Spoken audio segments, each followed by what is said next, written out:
5:47 a.m., Semes Bay, Novorossiysk. Now these aren't Putin's new luxury yachts out for an early morning spin. This is 3 Ukrainian Sea Baby drones, and each one is carrying a 1,000-pound TNT party favor. And in exactly 94 seconds, they're going to gate crash Russia's biggest oil party and start a $2.1 billion bonfire. Russia's fatal mistake wasn't getting attacked this morning. It was falling for a trap that was set 3 weeks ago. See, they were feeling real cozy over in Novorossiysk. They thought the port was a fortress. But they had no idea that for the past 3 weeks, Ukraine had been using Starlink data to map every single wave pattern in Semes Bay. They were feeding that data to an AI, teaching it to navigate the choppy waters like a Silicon Valley hacker learns a corporate firewall. The targets: the CPC terminal and 2 massive tankers. The heart of Russia's $2.1 billion a day oil operation. Now, on paper, this is a one-way trip, a suicide run. That port is shielded by a Panzer battery with 48 missiles ready to go. It's protected by Bastion P launchers that fire Onyx missiles at 2.5 times the speed of sound. And the Krasuka 4 is supposed to blind any radio-controlled weapon that gets close. So, how in the world do 3 plastic boats, basically glorified jet skis with explosives strapped to them, get through all that? The answer is going to make your jaw drop. The operation began at 2 a.m. From a concealed dock near Odessa, the 3 members of the Phantom Trio slipped into the Black Sea. Their initial approach was a masterclass in exploiting basic physics. They were hugging the waves, staying just 20 feet off the surface to remain completely hidden below the Earth's natural curvature. At that height, the planet itself becomes your shield. Russia's billion-dollar coastal radars might as well be trying to spot a fish from a skyscraper. But this wasn't some pre-programmed route like you'd put into your car's GPS. This was dynamic real-time navigation. An onboard AI was processing the 15-knot crosswinds and 10-foot swells, making thousands of micro-adjustments per second to the rudders and throttle. For 3 weeks, this AI had been trained on a digital model of Semes Bay, fed by a constant stream of Starlink data, learning every current and eddy. And tucked away inside a waterproof bay on each Sea Baby, like ammunition in a magazine, were 4 FPV drones. That's a swarm of 12 autonomous hunters sleeping, waiting for their wake-up call. All the while, the Russians in Novorossiysk were probably sleeping soundly, cozy in their bunks, trusting their multi-billion-dollar Bastion system to guard the coast. They had no idea that 3 glorified plastic boats were taking a casual stroll right under their noses, closing the distance 1 wave at a time. 5:46 a.m. Just 2 miles from the harbor, the Russians finally woke up, but the attack they detected wasn't the one they thought it was. On command, the waterproof hatches on all 3 Sea Babies slid open. This wasn't a warning shot, it was the opening act of a meticulously choreographed performance. In perfect sync, 8 FPV drones, the designated decoy wave, lifted from the decks of their motherships. Their mission was simple: fly loud, fly dumb, and look threatening. The X-band radar on the Panzer S1 lit up like a Christmas tree, suddenly tracking 8 distinct targets screaming towards the port. The operators, likely jolted from their morning coffee, didn't hesitate. What followed was a beautiful display of expensive, state-of-the-art incompetence. The system automatically fired 12 9M100 missiles, each one ripping through the air at 3 times the speed of sound. In just 45 seconds, the invincible Panzer had blown through 25% of its ready ammunition, triumphantly splashing 8 targets that were never intended to reach the finish line. It's the military equivalent of a world champion boxer getting tricked into exhausting himself on a bunch of punching bags while the real opponent is still in the locker room. Because in that exact moment of Russian self-congratulation, under the cover of smoke and radar chaos, the real killers made their move. From the decks of the Sea Babies, the 4 remaining FPVs, the ones armed with shaped charges and a far more sophisticated flight plan, lifted silently into the air. The fireworks show wasn't just a distraction, it was the perfect cover.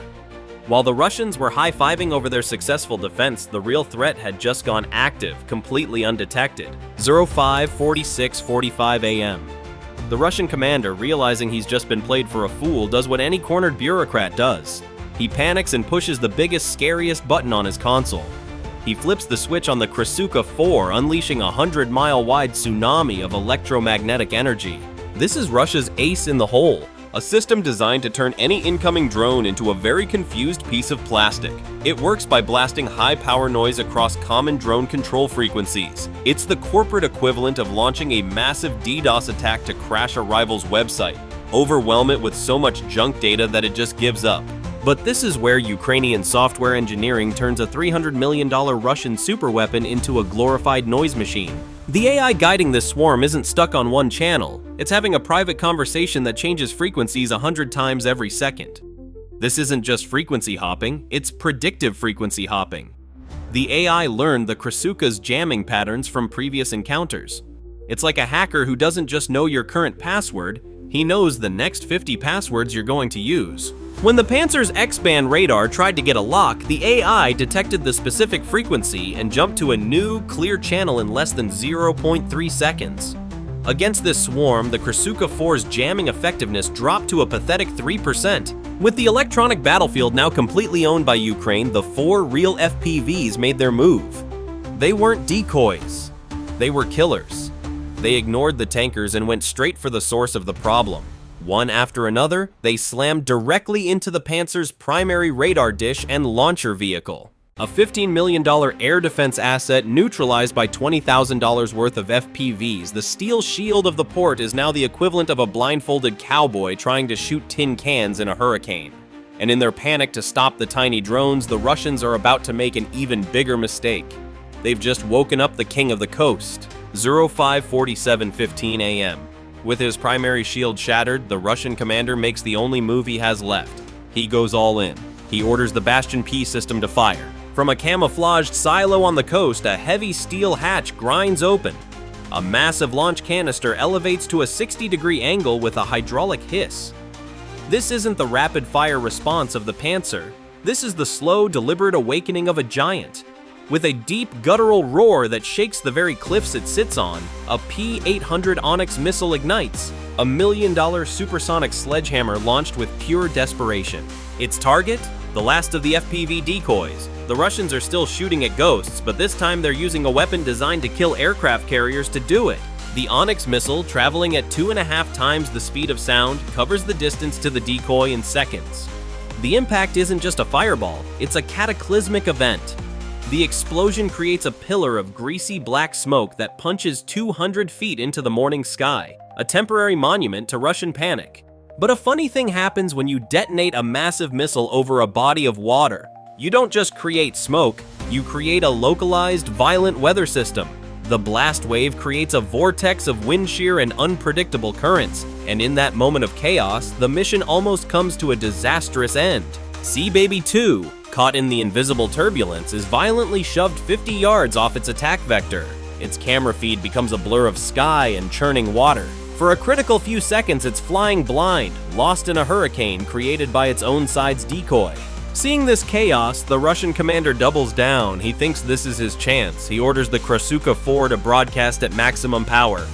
He's not just jamming anymore. He is attempting to boil the entire radio spectrum over Semes Bay, pumping out enough raw RF energy to cook a flock of seagulls in mid-air. This is the ultimate test, a drone physically disoriented and electronically blinded. On paper, it's a sitting duck. But this is where the Ukrainian AI proves it's not just a fancy autopilot, it's a combat veteran. Inside its sealed processing core, algorithms are running at a fever pitch.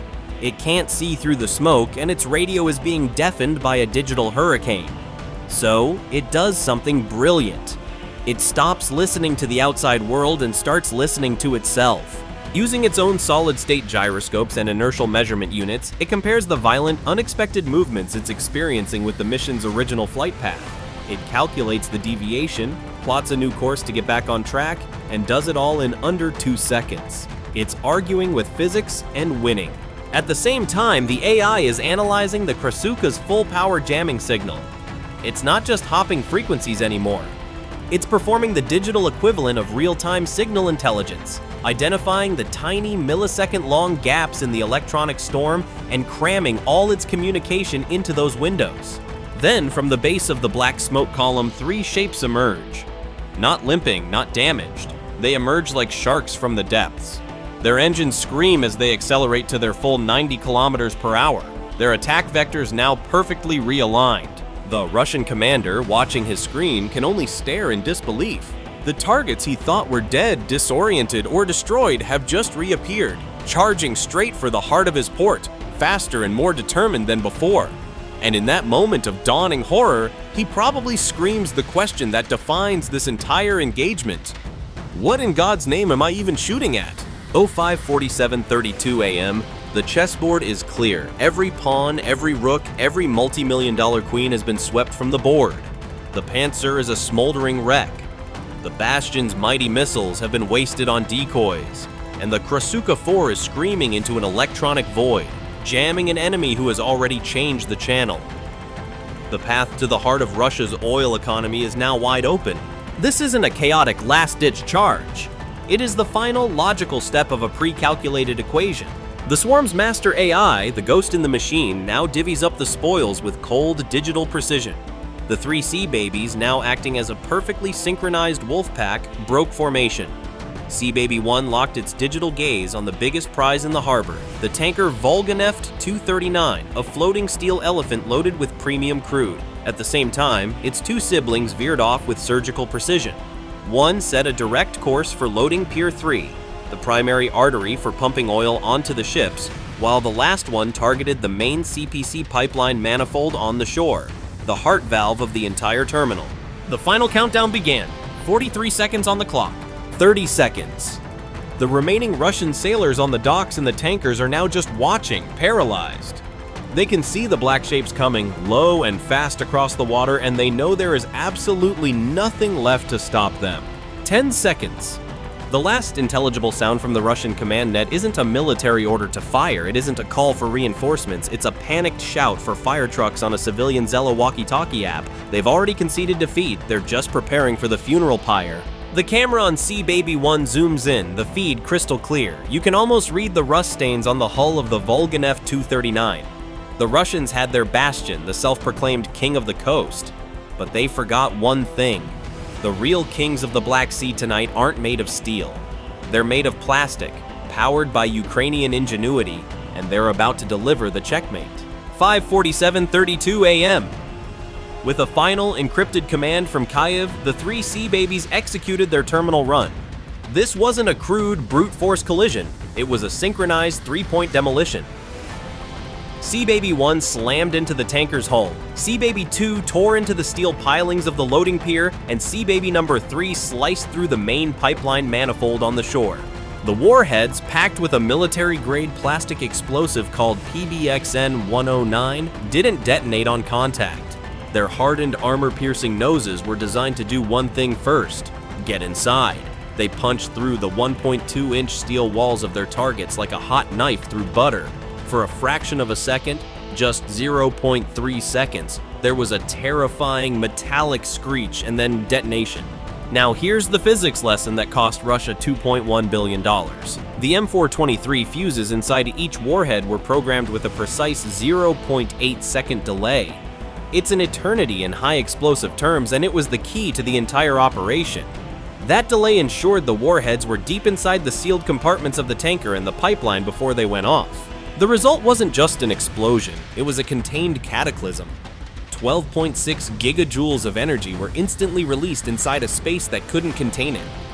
A pressure wave of 18,000 psi had nowhere to go, so it ricocheted, bounced, and multiplied its own destructive force, shredding the structures from the inside out. The tanker's hull didn't just rupture, it was peeled open like a tin can. The pipeline didn't just crack, it was turned into a mangled steel pretzel. And then the oil ignited.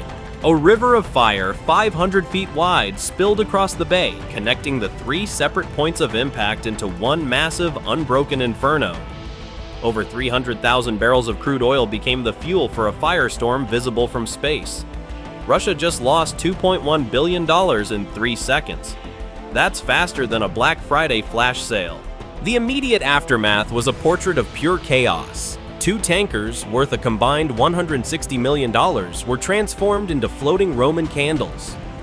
The CPC terminal, a nearly $2 billion piece of strategic infrastructure, was 80% destroyed. On shore, the once feared Panzer radar was nothing but a dark, silent wreck. The confirmation came from space.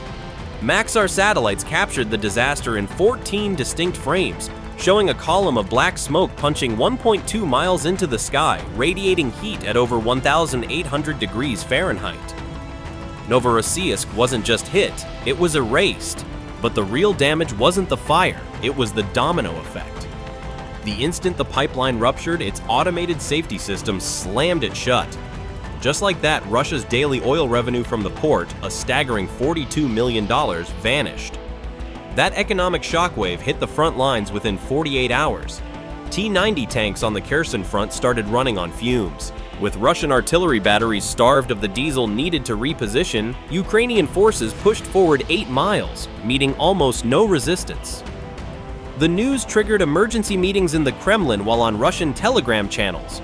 Wild rumors of invisible sea drones began to spread, injecting a lethal dose of paranoia into the ranks. That night, Ukraine used $300,000 worth of plastic and software to incinerate $2.1 billion of Russian oil infrastructure. It proved that in modern warfare, the winner isn't the one with the aircraft carrier. It's the one who can turn the ocean's waves into a weapon and artificial intelligence into a ninja. The lesson from Novorossiysk is simple. Don't build your fortress on the coast when your enemy has learned to weaponize the tide.